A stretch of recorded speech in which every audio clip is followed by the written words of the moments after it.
ఇంకా ఏ data type అయినా ఇవ్వచ్చు. ఇంకా ఆ స్లైడ్ మర్చిపోయారేంటి, స్క్వేర్ బ్రేసెస్ తో డినోట్ చేస్తుంది. ఓకేనా? ఇప్పుడు సరే లిస్ట్ మెథడ్స్ కూడా చెప్తా. లిస్ట్ మెథడ్స్ ఇప్పుడు చెప్పనా లేకపోతే డేటా టైప్స్ అయిపోయిన తర్వాత చెప్పనా? ఇప్పుడే చెప్పేనా? ఇప్పుడే ఎంత కావాలి లిస్ట్ మెథడ్స్? డేటా టైప్స్ అయ్యే కాబట్టి కావాలి. డేటా టైప్స్ అయ్యే ఐ లిస్ట్ అన్నమాట. ఇలాగే టుపుల్ కూడా ఉంటుంది. లిస్ట్ అర్థమైందిగా? ఓకేనా?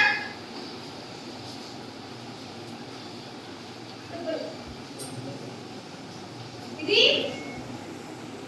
క్లోజ్ బ్రాకెట్స్ తో డినోట్ చేస్తాం. క్లోజ్ బ్రాకెట్స్ తో